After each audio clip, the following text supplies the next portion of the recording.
As hours of daylight grow shorter and the winter months draw near, not all of us will have the luxury of snuggling under a warm blanket after a Thanksgiving meal. Yeah, we have to go through every single donation. I have to tally it. But thanks to an initiative for Bridges Community Services, sorting out where to get warm clothing could be as simple as a vending machine. The machine operates from tokens, which are provided by Bridges Community Services. A lot of times the hours are short, or your needs are on a weekend, or for some reason they can't get in to the organization during normal working hours. And so we were thinking maybe the vending machine could reach out. The vending machine is just one part of a community effort to provide relief. We'll see how it carries through. A lot of times, pieces like that, they're cool for 5 seconds and then people forget about it. But the, poverty level is definite here in Muncie. It's going to be sticking around for a long time. The number of people without shelter in Delaware County is hard to track, but the most recent estimate in 2010 puts the number at around 200 people.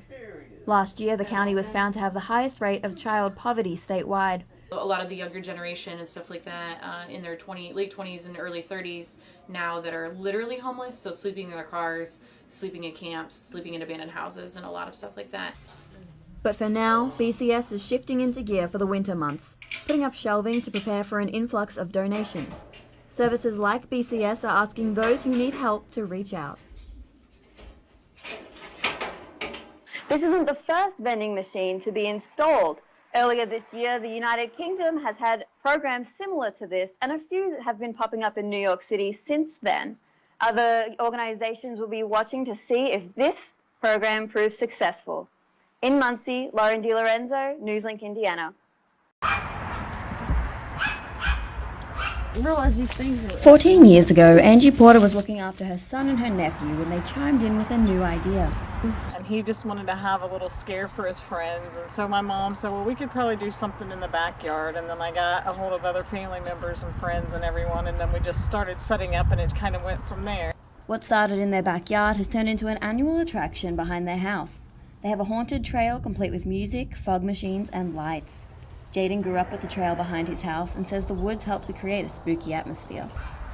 Not really knowing what's ahead of you, but just to keep on going and having fun, and if you get scared, that adrenaline that comes up as well. It's just a whole lot of fun for me. And a whole lot of scares for others. And we've had people wet themselves and everything else, yes. Now, the Porter's family is opening up the chance for other kids.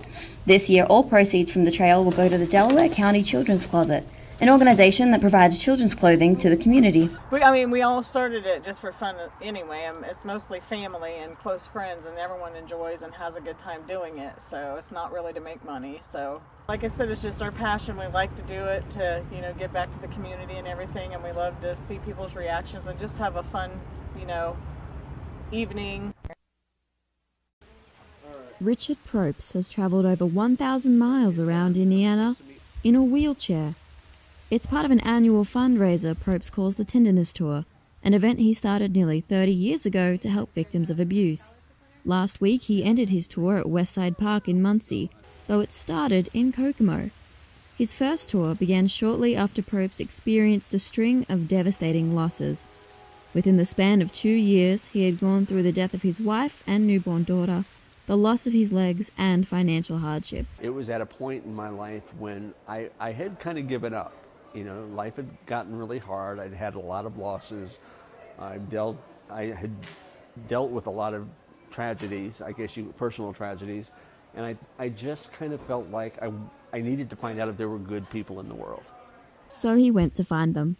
His first tour lasted 41 days, but he says he was never without shelter or food. I could be in the middle of farmland in Indiana, and people would show up with water. It was just kindness after kindness after kindness. And the tradition has lived on.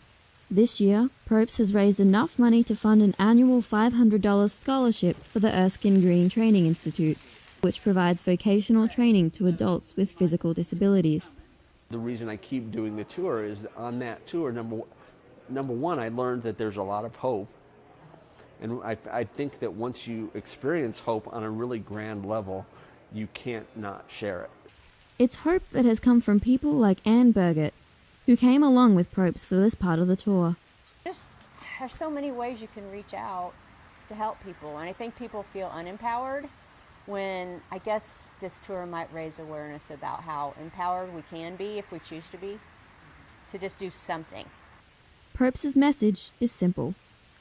I like to, yes, you really can get past it, and you can go to a better life, and you can put aside, even some of the most horrific things you can imagine happening to you, you can move on.